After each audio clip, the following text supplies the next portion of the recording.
All right. Well, guys, this is our last week of Boundless Hope. We are joined here with Kim Botto, or is it Botto, or did I pronounce that right? Perfect, All Botto. Yep. right. Cool. Well, thank you, Kim, for joining us. You're welcome. I'm going to just open us up in prayer, and then Kim, if you can just talk to us about what made you write this book, what inspired you, the Okay. challenges and hurdles you faced when writing this book, or maybe your favorite parts. Just really dive into what inspired you to write this book. And then we can just dive into questions if that works with you. Okay. Awesome. Cool. All right. Well, I'm going to open us up in prayer then. Father God, we come to you today just so grateful for this time that we can meet with Kim. Thank you for the technology that you provided us to do this. Lord, I thank you for every Kim leader that is here today, that is watching this video right now. Lord, I pray for grace and peace over them, Lord, as they minister to the families in their cities and their countries. Lord, I pray that as they've read this book, Lord, that they feel more knowledgeable. They feel that they can reach their families in their communities. Lord, that come to them with all different types of uniqueness, Lord, and that they can reach them and serve them in mighty different ways. Lord, we thank you for Kim, who authored this book, Lord. I thank you for what she wrote to us. And Lord, I pray for her as she ministers to us today and beyond. Lord, we love you. In your name we pray. Amen. Amen. Um, yeah, I will certainly do that. I want you to know though, you guys, I want to hear from you, like what your questions are, what you disagree with in the book. Yeah, so I want to hear from you, but I'm happy to start out by saying the reason I wrote the book, so I've been in ministry for decades. Um, and I know that people in ministry want every kid to know who Jesus is. And often we just don't know how to respond to the kids that have these big behaviors, that have the challenging behaviors. And I found when I started like doing conference, I started getting invited to do conferences because uh, what happened was like we're a, huge, ginormous church, but we didn't really play with others much. We just kind of flew under the radar uh, but then people started hearing about some of the trauma-informed practices we were incorporating, some of the things we were doing with our inclusion team with kids who had differences, and they started asking me to come places to speak and train. And as I did that, I realized there was a real need for it. And so that was part of the emphasis to write the book. I'd say the main emphasis was the kids that I knew and loved who were autistic or had really, really hard childhoods or had disabilities, seeing them being rejected by the church like made me mad. So that was part of the fire that started. And I just wanted to do what I could to equip more. And to be perfectly honest, and it was from the Lord. I mean, like Boundless Hope was from the Lord. He gave that to me like 4 years ago, like 5 years ago, like looking at these kids that I should have. When I lose hope, then I can't respond in a way I need to. So I got that from the Lord. And then I thought, I retired kind of and thought, well, I got time. So I'll write this book. I've been overwhelmed by the response. Absolutely overwhelmed. Like my initial intention was to write thank you notes to everybody who bought a book, which I couldn't afford the stamps at this point. Um, so, I mean, just the way the Lord has been in it. And even so, I went to a Bob Goff writer's workshop, which was amazing. And his big thing is, well, anybody who writes a book, I think will tell you, you need to determine who your audience is. And um, my audience was, I mean, I was definitely thinking of ministry leaders, but really anybody who had a kid standing in front of them that they go, I don't know what to do with this kid. Like, I don't know what they want. I don't know why they're acting like this. My intent was not to write for the parents. I had a team that was like my pre-launch team that read excerpts and stuff like that. And I was going to put a letter in there that said, Dear parents, this isn't for you. Because I think parents who have kids that have some of these challenges, they're just trying to keep their head above water. And I don't want them to read a book that's telling them they need to connect more with their kid, or I don't want to add one more thing. Instead, what I want to do is equip their community. So I would say the biggest surprise in this is I was intentionally not writing to parents. And I have been blown away by the parents who've read the book that have said, I feel seen. I feel known. I'll get messages from people that goes, okay, on page, I don't know, 62, paragraph 2, can I just like copy and paste that and send that to my school principal and sign my name to it? I'm like, heck yeah, you can do that. So to me, that was just such an example of God. He had a much bigger vision for this than I did. Um, so that's, yeah. So I went to the Bob Goff Writers Workshop in February of last year. Um, and then probably in March or April, I signed with a publisher, started writing it, and then finished writing on December 1st. And so then it went into book layout and all that stuff. But somebody said, "Gosh, that was really quick." I go, "Well, like I've been collecting stories for 30 years. I wish I'd written more of them down." But I think you probably got like I'm a storyteller. I don't mean like I make up fairy tales, but I believe that the way we communicate biblical truths when we accompany it with a story, people can remember it more. What do they say? When stories are remembered 22% more than just facts. I mean, it's a lot. So yeah, so that's kind of the background on the book.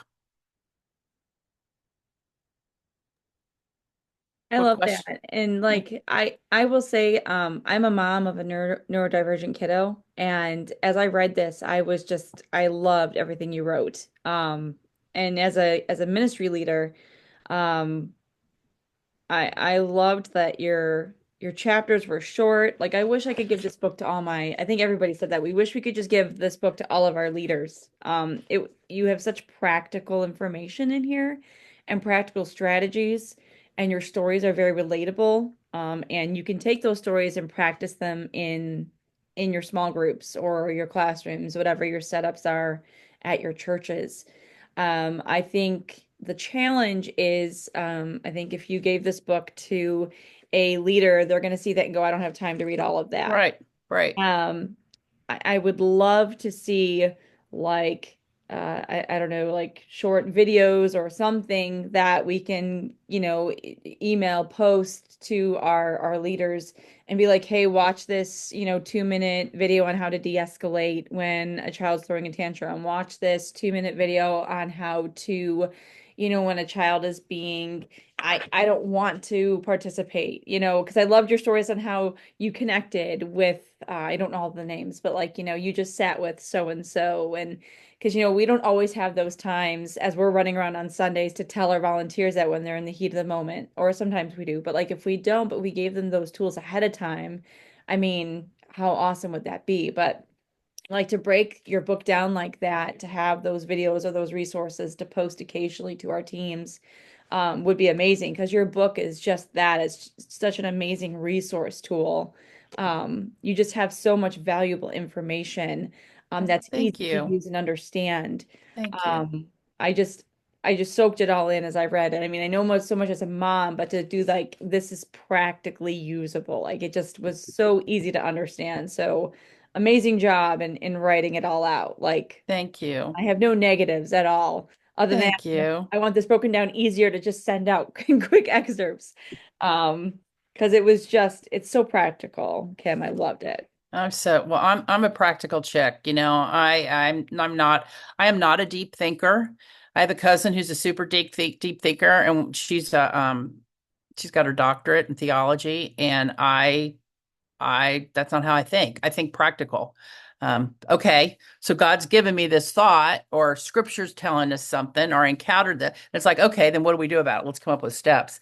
And Jody, I just want to say, like you being a mom of a neurodivergent kiddo, that's something that this even before I wrote the book, doing the conferences that I do, how many kids ministry leaders have kiddos with differences who don't feel welcome in their own church where they are leading. I mean, I've cried at so many conferences talking to parents that are leading a ministry, but then there's a spouse staying home with the kid on the weekend because people are judging their kids' behavior or, criticizing their parenting. And so, bless you. And I think we can change that. And as far as like creating tools from it, Lynette knows because we have a Kidmin hangout and we had in May, and I offered it 3 different times for the summer I am. And what we're doing is, I mean, we're just getting together and saying, okay, what stood out in the book? What do you want to pass on to your leaders? Okay, how do we do it? And it's been super cool. Like there's the first one we had, there were people were talking about infographics a lot. The infographics, it just sticks in people's mind more. And somebody on the call said, oh, I got somebody that can do it, but she doesn't have the content to put into it. So we're talking about what the content, we're talking about writing scripts for the short videos. So if you want to do them, you can do them. So if you want to, I'll put the have you ever done a hangout, Jody? No, I must have missed that because Lynette was telling me about it in our last chat, and I'm like, how did I Oh miss wait, oh this? wait, oh wait, I'm on the wrong thing now. I went to get it, now I lost you guys. Hold on. Oh, here I am, I'm back. I'll put it in the chat. Um, it's free. Um, I'm gonna talk. Orange is doing some stuff based on the book, and they want to do more. So I am gonna talk to them about some of the things we're talking about creating, if they could help us create it. That would be way more professional than me creating videos on my phone with my bed in the background. So yeah. So we want to do that because I don't want it to be a book to be read. I want it to be a book to be disseminated to others. And I would say too, I totally get the giving it to a volunteer as a non-reader would just be a waste of resources. But maybe identify a couple leaders who are passionate about this, give them copies of it, and then have them help you develop plans. Or maybe they even come to the hangouts. There's one at night for people who have full-time jobs and other stuff. Because I think sometimes what we think is I could never get everybody to do it. Okay, like when you build a fire, you don't burn down the forest all at once. It starts with, heating up, and we don't want to burn down forests. That was a horrible example, but think of another example. Just start with heating the core, which could be just a couple people, and then have that spread out.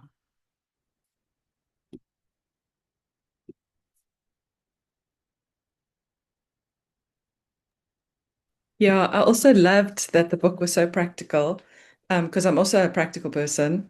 Um, Yeah, you are. I and love that about you. I love that and about you. I loved all the stories. And what I think what I'm really grateful for is that it gave me confidence to actually do something. Because I've been asking about the neurodivergent sensory rooms, like how do we accommodate those children like that? What do we do? We don't have the same kind of resources that you do in the States. Um, but still, we can do something. So Right.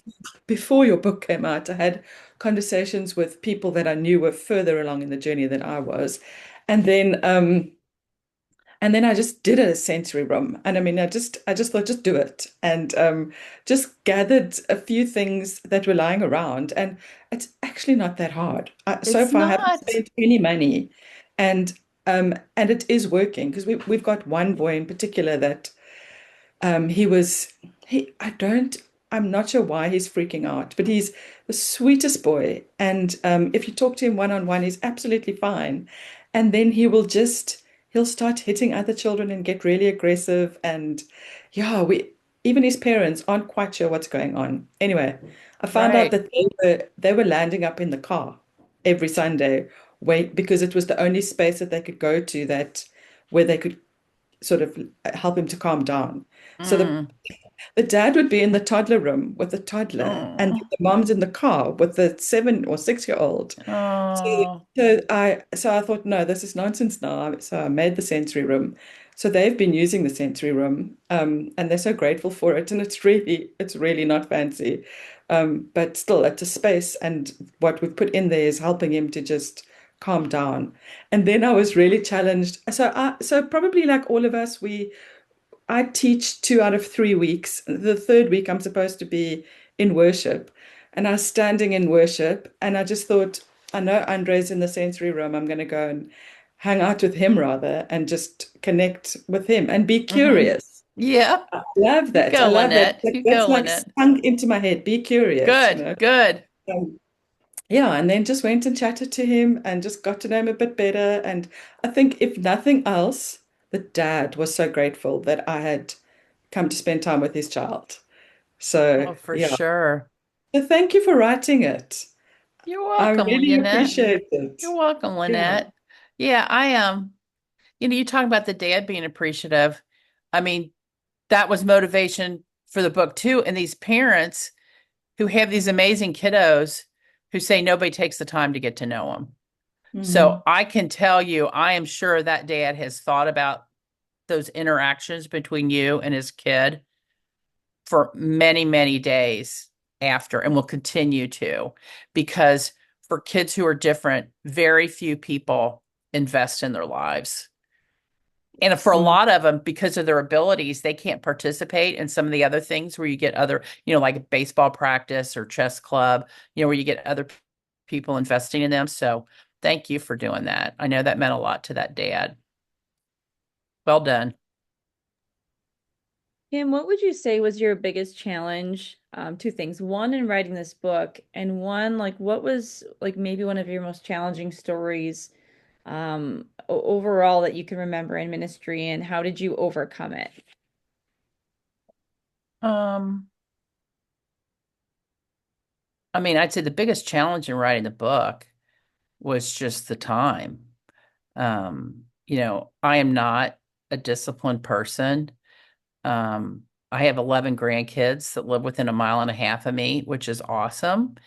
And it when I started writing the book, I had like blocks of time where I'm going to do that. Well, then I'm sitting here, like I sit in my bedroom overlooks my front. Well, I'd be sitting here and see a group of kids coming in my house. So I'm thinking, I'm not going to stay up here writing about how to interact with kids when I got kids in my right below me that need me to interact with them. Um, so I finally then said, yeah, I'll do those blocks, but if kids come over, I'm gonna quit. I'm gonna go down and do sidewalk chalk or something like that. So that made it hard. As far as in ministry, oh, so many hard things. Oh, so many hard things. I would say like early on, figuring out how to get people on board.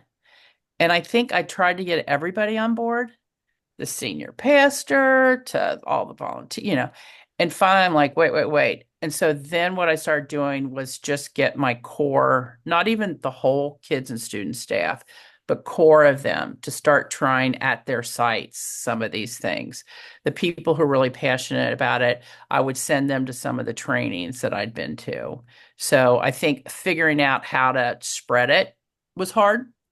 Um, and then like I can't think of any one kid that was like super like we had one kid that we couldn't accommodate one Sunday. It was just we had like three weighted vests on him to try to wait because he was an eloper and also violent.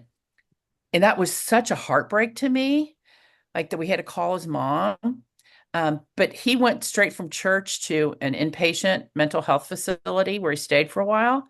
And the mom said that when we like said, "Hey, this is what," it like was a light bulb in her head going, "Wait a minute, it's not me. I'm not the problem. Mm. I'm doing the best I can, and this is just really hard, and I need more help." Mm. Um, but I'm sure, like with a lot of you, I would get discouraged by senior leadership that wouldn't resource like I wanted them to. Um, but really, what I came to find out is He gives me a lot. And the most important resource is the people. So we need to equip the people. And so that's what we really focused on. Did that answer your question, Jody? Yes, thank you. So, Kim, what I said in the group last week, because, when we finished the book last week, I said what would be really helpful is like a cheat sheet where you could say, okay, defiance disorder is when a child is doing X, Y, Z, and this disorder is when or if a child is nonverbal, these are some of the ways that you can communicate with him. Because I know you say a child is autistic, but every single child has different issues. But just like a starting point, if this, then this, because I think it's the feeling completely overwhelmed and not knowing what to do in the moment. I think that's what's difficult. Oh And yeah. like you guys, we're getting more and more children who are somewhere on the spectrum. So you kind of like need to know how to just to start, how to actually deal with it in the moment. Yeah. Yeah, so I Um, was that would be really helpful. is you're talking about that because I think because when I was talking to Orange, they were actually saying they want to do a thing on if a kid's autistic or if a kid has ADHD or if a kid has Downs, like how do you respond? And I said I don't think it depends so much on the diagnosis because then we can get super into, oh my gosh, so what diagnosis is it? Yeah. It's and actually Sandra Peoples, she says we treat I'm going to say it wrong. We don't treat a diagnosis, we care for people or something like that. But yeah, what about Lynette when you're talking about that? Would a cheat sheet like something? Because I think whenever we see a big behavior, like if I think just off the top of my head, which I can make this better, but like the first thing is we got to check us. Are we calm? Mm.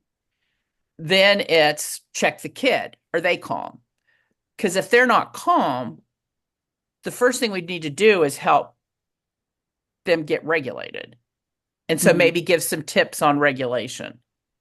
Would that be? And then once they're calm, then you like connect with them. So maybe some ideas to connect and then maybe some ideas to coach them. Is that what you're talking about? Would that be a No, it was more like not going into the diagnosis of specific disorders, but like a child who's defiant, who won't listen to you, who keeps saying no. What is the best thing to do with them? Is the best thing to um, like not make eye contact and just speak to them in a really calm voice, or are there specific behaviors that you can do for specific neurodivergent conditions? Like I've got yeah. a nonverbal child. She hasn't spoken to me. They've been there for 2 years. I've never heard her voice. I have spoken to her parents about it. I've asked them more than once, like, is she okay at our children's church? Is she scared? Is there a reason? But I don't think she's verbal at school either. But the parents aren't very forthcoming with information. Hmm. So so when I'm speaking to Kate, like I include her and I'll say, so I'll ask her a question, but then do I answer for her or what I tend to do is like, Gotcha. Okay. I'll do like a thumbs up, thumbs down, thumbs maybe kind of thing. So Will by she do doing that? Will she do that? sometimes, but most of the time she just looks at me like a deer caught in headlights.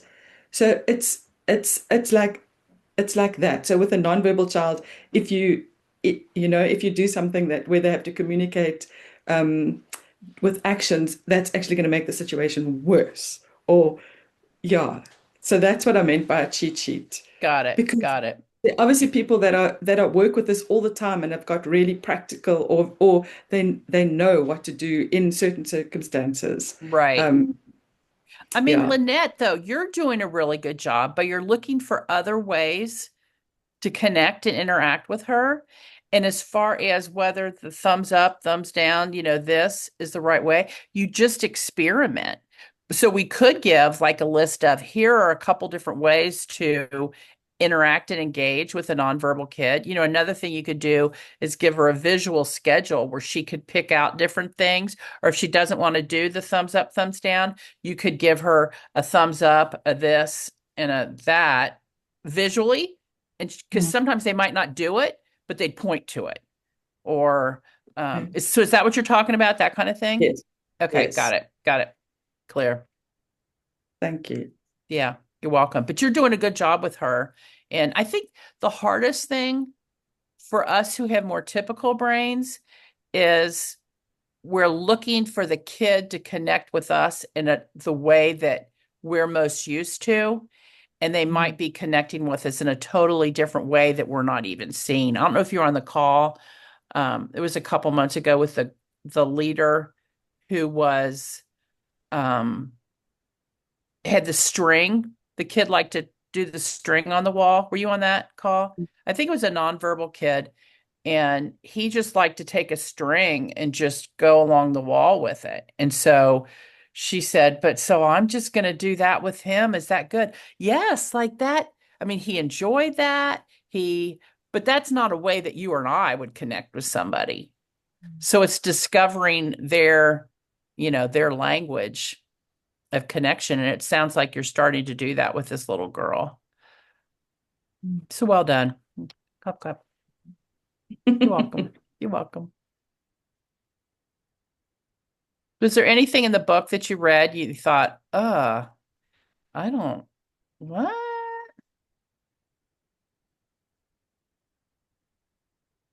Or anything that you read that you went, oh my gosh, like Lynette, you said the curiosity piece. Anything that you went, oh, I want all my volunteers to know this.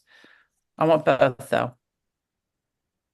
Well, I know one thing that really struck us, and I know like Mary Lou, she's not here today. One thing that really stood out to her, I'm trying to find it, um, is talking about um, how different generations of volunteers look at kids differently. Yep. And I'm trying to find it. I have it highlighted here. I know it's towards more the front of your book, I believe. And talking about how kids getting their way, letting kids get their way is not Right. necessarily, I don't remember how you phrase it. It's not getting their way. Um, it's allowing them to uh, be comfortable in their environment or something along those lines. I know we talked about that for a while, because I know like Mary Lou has an older generation of volunteers in hers. I think she's like the youngest. And I think she's like in her 50s, I believe, Lynette. Am I correct? But all Hmm. of her volunteers are older than her. Yeah. And she has mainly boys for kids in her ministry, and like a lot of them like second and third grade boys, and so she has a lot of work, and she's been working with her volunteers on trying to change their mindset on how that works. So I know that was like a big talk that we had for a while in one of your chapters Yeah. on how that Probably a lot of energy going on in that room with all those yeah, little boys. yeah. Um, yeah, I think I get tons of questions on that, like old school, more old school thinking and what do we Hmm. do? And I Hmm. I remember I used to even when sometimes I would coach churches or even teachers because I work with schools too. Um, like have them think about the way they warmed up their food 40 years ago, what the dash of their car looked like 40 years ago. Things change. And also we have learned how like trauma affects the brain. Like it affects the brain, which then affects their behavior. Or like kids who are neurodivergent, we used to just think they were kind of odd and quirky. And now we're going, no, they're not. They're just different. Like they're not, as Temple Grandin says, it's not a deficiency. It's just a difference. So I think using that combination of some science and research and like statistics, 11% of kids are being diagnosed with ADHD. So you're going to have a kid with ADHD in your church. And if you don't, it means you need to figure out why they're not there because they're every place else around you. Um, so I think that has been a continual issue. And me as a senior citizen, it kind of makes me mad at the senior citizens. Like they have a fixed mindset. They don't have a growth mindset. And at some point, serving in children's ministry is a privilege, not a right. And if they're just going to say kids are bad, and well, I remember back in the day where every kid just sat and listened to me, which no, they didn't, because I was one of those kids then, and I didn't sit and listen. But if they're saying that, then like maybe they need to go on the greeter team if they can't have a growth mindset. I don't know.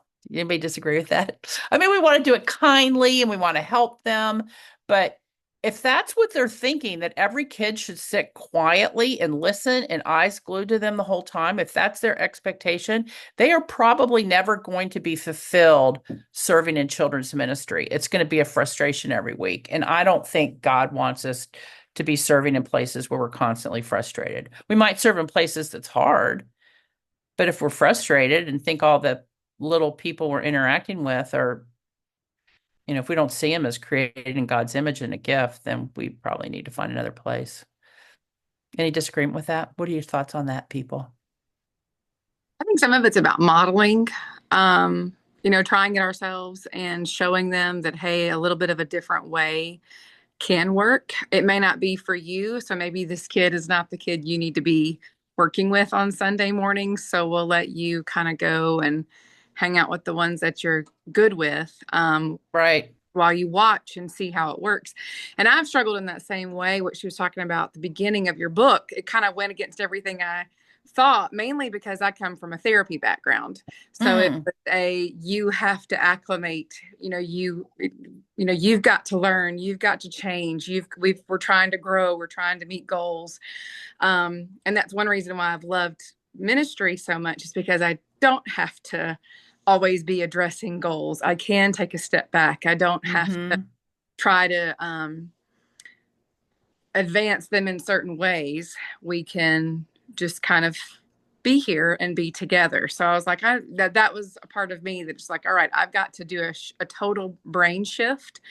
And instead of, trying to force them into the environment, change the environment around them or change myself and be okay with um, allowing them to just walk around in the back. Maybe they're not sitting down and listening to the lesson, but just to kind of let them walk it off a little bit and then take those moments of, okay, we're going to stack circles back here and maybe we'll, make something and talk about how creative you are. And I know, did you hear this part of the story that he just talked about, and in that way, kind of as they do progress, showing, making those big things, hey, look, did you see he sat in the chair today? Did you see that he Right. actually, I mean, he may not have listened, but he sat in the chair, and that's a great progress, Right. because that's been evidence to me. So hopefully that can be evidence to other people who are kind of set and firm in their ways of, maybe there are other ways of doing this that hmm are better for what hmm our purpose here is, which is Yeah. showing the love of Christ. Right. Yeah. And like when we think of boundless hope, it doesn't just apply to the kids, it applies to the people that we work with too. And we need to go in thinking that um, their hearts are soft and open, and we might learn things from them too. And I also have boundless hope that if the kids ministry isn't the place for them, that we can find the place where they will be fulfilled and use their gifts that God gave them to serve the kingdom. Um, yeah, but Amanda, interesting you coming from a therapist background. Yeah, because it is different because we're about relationship and ministry. I mean, that's what Jesus is about, is relationship. But we're also about, I mean, there is discipline. I mean, the Bible's filled with stuff on discipline and there's boundaries and all that, but it's in the context of relationship. And I think that's where we miss. And that's why, like in the book, I don't focus a ton on this is how you discipline, this is how you set boundaries, because I think people are pretty darn good at that. Like people know how to discipline and set boundaries, but what they have more trouble with is doing it within the context of relationship and seeing them digging for the meaning behind the behavior.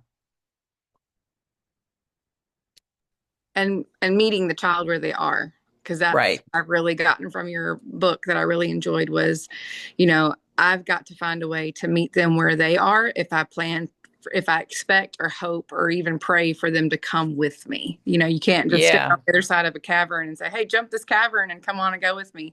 You have to Right. bridge and take them across in order for them to make progress. So Right. That's good. I appreciate your mindset on that. And it's really been That's a good, challenge Amanda. for me. Well, So it's been a process. I mean, that's not how I started. So let me be an example that people can change. So I think I remember one of the things we all were kind of not in disagreements, but uncertainty about I can't find it, but I know it was towards the end of one of our the chapters we read. And Lynette, maybe you can help me remember. We were talking about one of your examples was going for a walk with one of the kids. Um, I think Lynette, was it last week? Was that our conversation last week? Yeah, it was Yeah. last week. Yeah. So it's the end of the book must have been. You It's had when you were, yeah. Can you remember the story, Jody?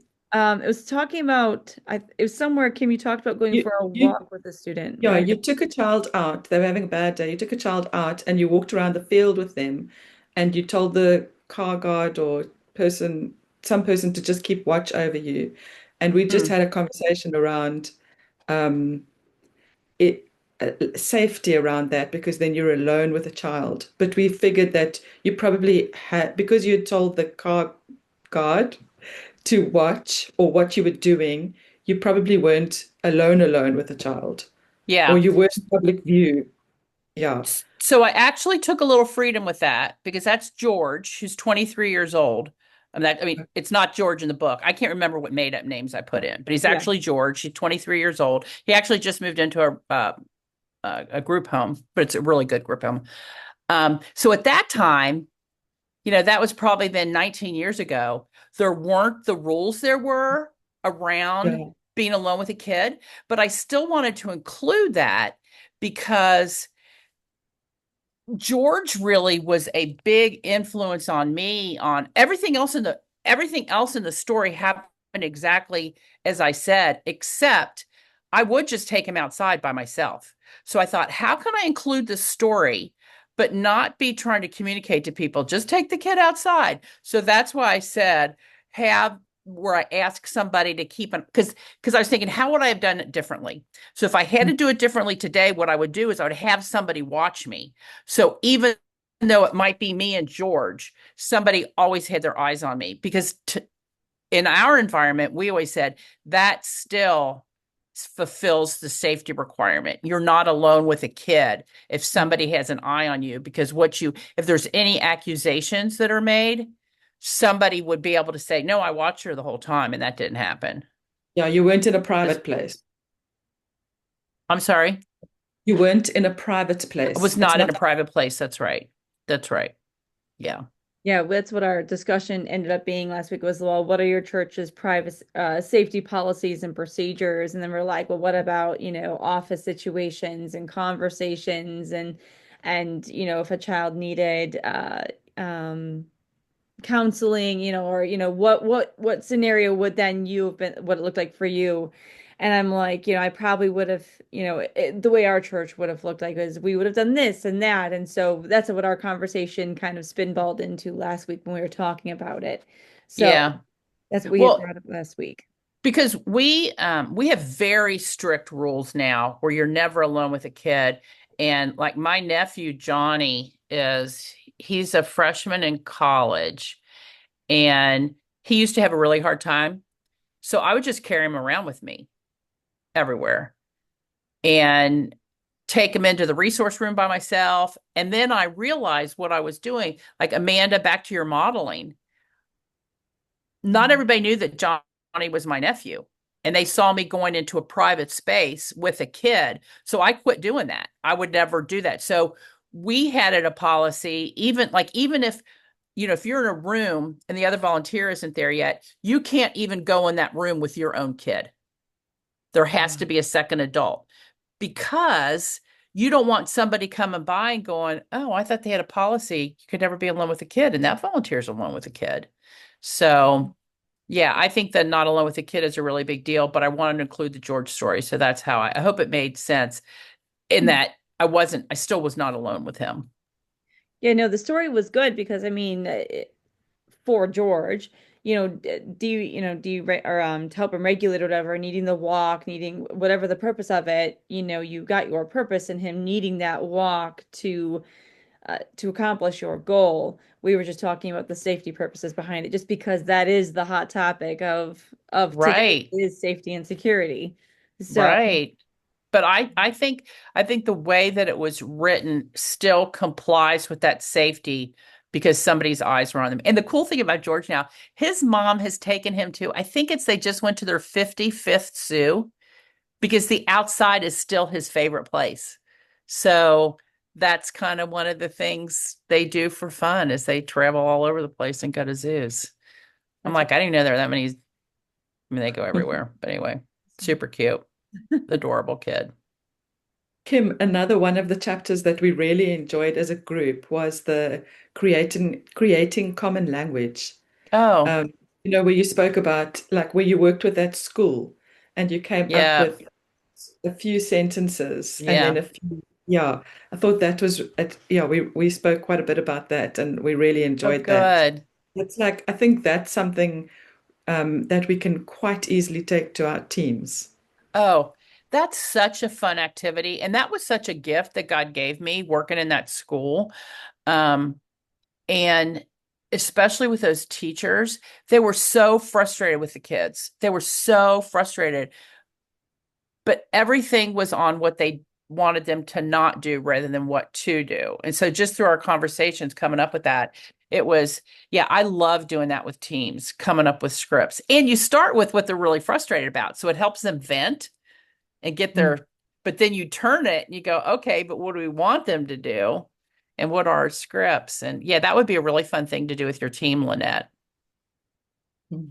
And what I tried to do was give enough information in the book where then you could easily do it, telling you the steps and Yeah, it was yeah. very well the way that you put it out. It was like, yo, I can just take it like this and Yeah, go do it tomorrow. It was yeah, very well done. that was my hope. And I've done that in schools, I've done it in nonprofits, I've done it with churches, we did it with our team. But the first time I did it was with that school. It's a middle school in Cincinnati that I think they rank 83 out of 85 schools in Ohio.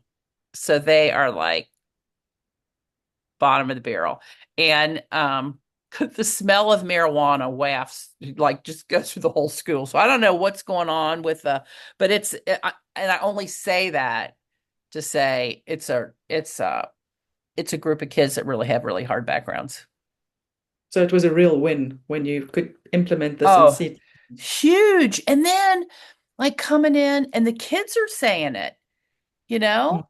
Like the kids are using those things and saying stay with me or finally these kids are understanding what respect means. I mean, to work with a bunch of middle schoolers who really don't know what respect means, but then they come to understand what it means was super cool. Yeah. I miss I miss that, but you can't do everything.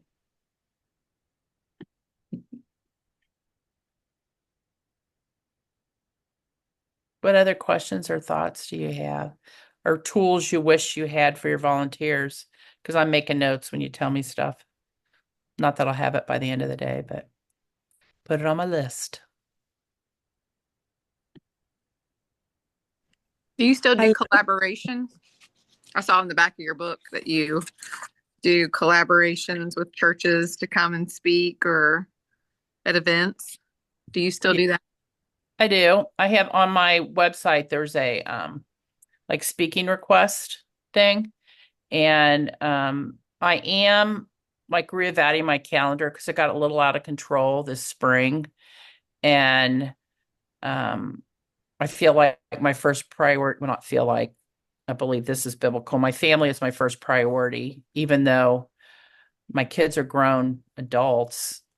I still want to be here for them. So I'm figuring it out. But yeah, I still do that. One thing that works really well, Amanda, is I went to in the spring when my schedule was out of control. I went to Michigan and there were two churches that collaborated. They didn't want to meet together, but I did one on Saturday morning and one on Sunday afternoon. So I went, that was good. Another one I went to Texas and there were 21 churches and nonprofits that came together Oh, wow. and brought me out. And they brought like their key leaders. So it wasn't all their volunteers, it was just key leaders. And then we did a half day and then gave them tools so they could go back and train their team. So what I'm trying to do is find ways, like if I'm going to be traveling to be with, I encourage, well, and it's more economical for you too, collaborate with other people. Yeah, South Africa would be quite the trip, Lynette, but yeah, we can organize that. uh-huh, uh-huh. Let's see, Shannon saying chapter one, two picture books. Good to read for elementary kids. What were they? Invisible Boy was one of them.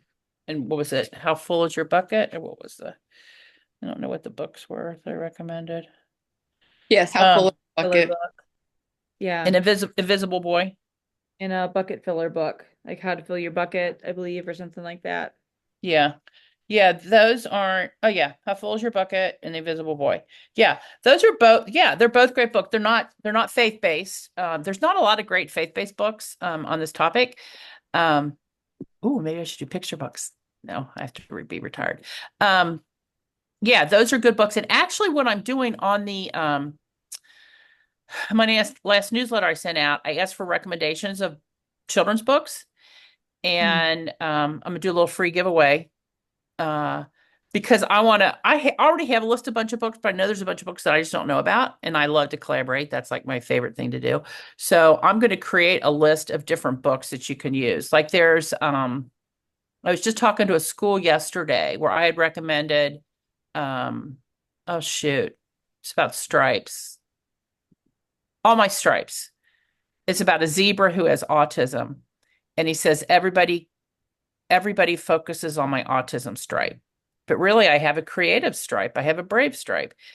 In the school that I was talking to yesterday afternoon, they had read it in a class, and not just, and what it did is it helped even the typical kids go, oh, I've got this stripe, I've got that stripe, but then also look at their neurodivergent friends and not just look at them as with only their ADHD stripe, but they also have a awesome at science stripe. And so, Mm. yeah, I think there's all kinds of books. And I think sometimes churches get hung up, not that you guys are, they get hung up in it that it has to be like have scripture in it and all that. And I think God uses all kinds of things.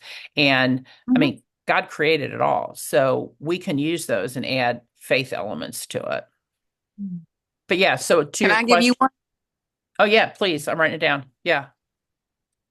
It's this one. It's called Say Hello. Have you seen that one? No. A friend of mine actually wrote it. She's an OT that I used to work with. Her name's Kelly Gregory. And Uh-huh. it's basically every page is a different child with a different disability, Say that just hello. different ways that they can say hello and that you can say hello to them. So it's really, and Nice. it's more of like probably a younger child type of book, but deaf, Down syndrome, and infant vitiligo is in here. Amputations are Nice. in here. Okay. One's in here. So Is it on just thought Amazon? it is. She's that's you can get it on Amazon, and then I know she sold it because it's kind of newer. She just came out with it maybe a year ago, so I think I've ordered it in advance just because I knew her. But do believe it's available on Amazon. I'm going to give you my email right here. Will you email it to me, please? Yep, absolutely. Okay, great. Yeah, I think picture books, they're such a good way Mm-hmm. to do that. Beth Guckenberger has a lot of really good books, children's picture books. She just started, well, a year ago. Yeah. Anything else? I feel like I have one, but I'm looking for it. Hold on one second. It's on my Amazon list somewhere, so hold on.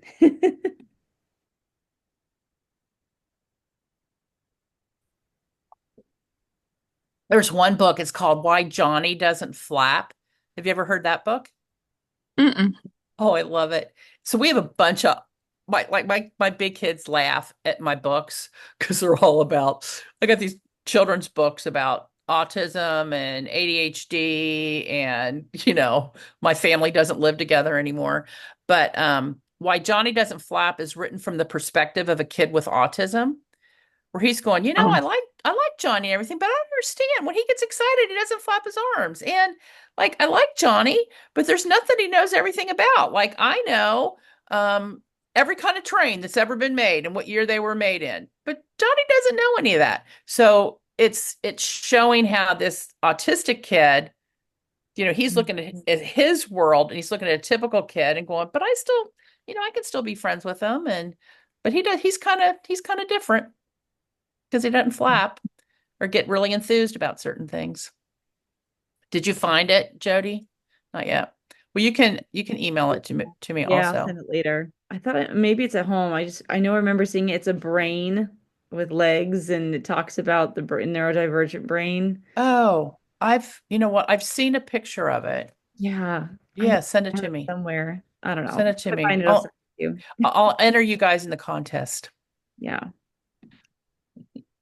So, Another chapter I really liked was the training kids and leaders to be inclusive.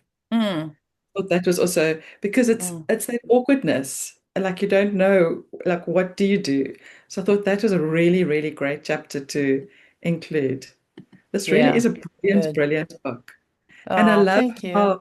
I love how you've now got all these opportunities for speaking all over, and it's just it from the outside. I don't know you well, but from the outside, it looks like God's just uncovered this stunning treasure box, and who knows where Oh, this is going to go. So I'm very excited for you. This is yeah. brilliant. It's super fun. And I'm passionate about it because of my grandson Micah and my nephew Luke and my daughter Anastasia and my friend Jen Kendall, who's a dwarf, who the world just doesn't treat them in the way that I think Jesus wants us to treat people. And I think there's a reason in the Bible they weren't segregated. Well, I guess they segregated the lepers, but um, I mean, you didn't hear of kids being put off to the side because of behaviors, and I think that's a reason because they probably weren't. But yeah, thank you, Lynette. It's been fun. You can pray for me on what I'm going to do when I grow up. So I'm still figuring it out.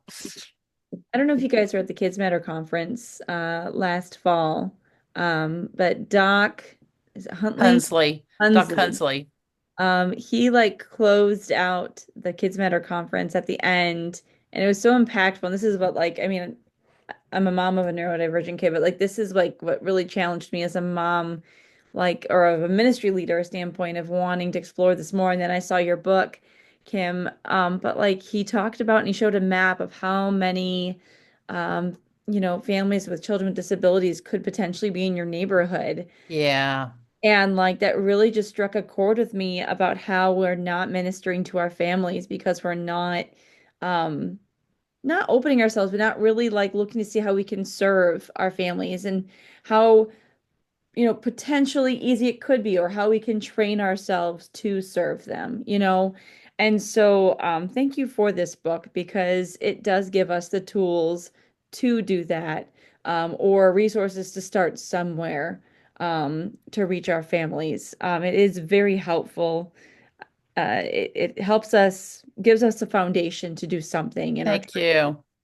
um, Thank you. and I can't wait to see where you take this and what resources you come up with it and how we'll be able to use it in our ministries if we haven't already and where you go with it from here. It's going to be pretty awesome, I think. Thank you. Well, I love that you guys read it together. Can I ask you guys a favor? Yeah. One thing that's really helpful, it's really hard for me, because people will message me all the time and say, "Oh my gosh, I read it and this," and I'm like, "That's awesome." But then what I want to say is, like, will you put that in an Amazon review? Because the Amazon reviews help put the book in front of more people. They don't just look at sales, like our sales are really good. They look at reviews too, the number of reviews that a book gets. So if you guys go on Amazon, and it only has to be like 3 lines, and don't make it super sappy, because if you make it super sappy, then Amazon will say it's too sappy. You must have told somebody to write it, I guess. So Amazon reviews are super helpful. And I would say all of the authors that you've read their books, like if there's other books that you go, "Oh my gosh, I want this. I wish more." If you're thinking, "I wish more people would read it," then go and drop an Amazon review for that book. That means a lot to authors. And I had no clue. Well, I just want to encourage you because the first time I heard your name was in a meeting with somebody from Orange that mentioned that you Mm, were taking over the special needs area, mm. and or the special needs curriculum. And so when Jody mentioned this book, I thought that name sounds really familiar. And so when I looked it up, I was like, well, that's really strange that just in a matter of days I've heard this.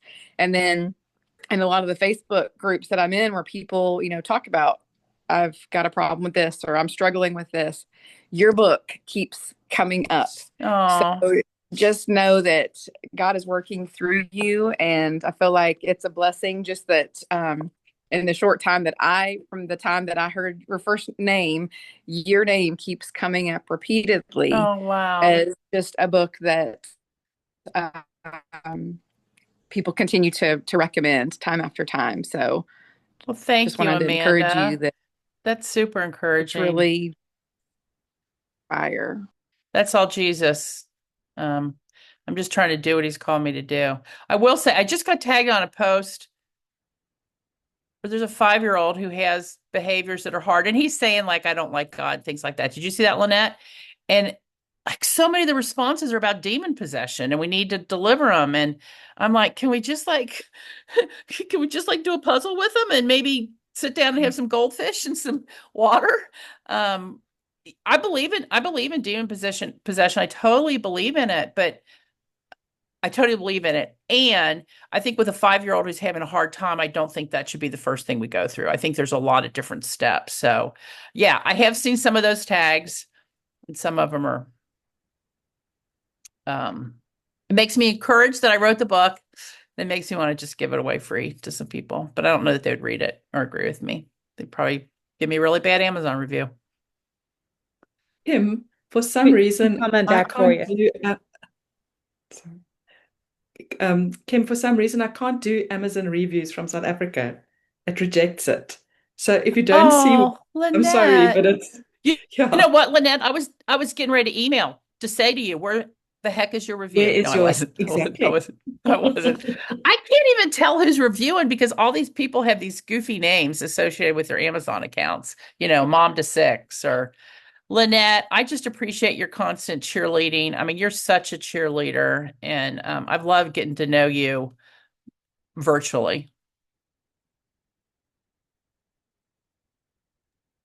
Well, we do need to wrap up because it is 2:30, but Yep, Kim, would you mind closing us in prayer today? absolutely. God, I thank you for the leaders in this group who have a growth mindset, who want to learn more, who want to draw closer to you, and who want to provide the opportunity for others, especially kids who may have challenging or confusing behaviors, to draw closer to you. God, I pray for communities around them to help them do exactly what you've called them to do. And that may look different for every single one of them based on where they are. God bless them, expand their time. I pray as we get ready to head into the weekend for ministry. Weekend always doesn't seem super relaxing, but I pray that you give them an abundance of joy, an abundance of volunteers and teammates who love you and love kids. Bless them. Amen. Amen. Thank you so much, Kim. And thank you for your Yeah, time. This was awesome today. Just it was fun hanging with you. letting us pick your brain and asking you questions and stuff. We really appreciate it. It was fun. Rock on, sisters. All right. Bye. Have a great weekend, Okay. guys. You Bye. too. Bye.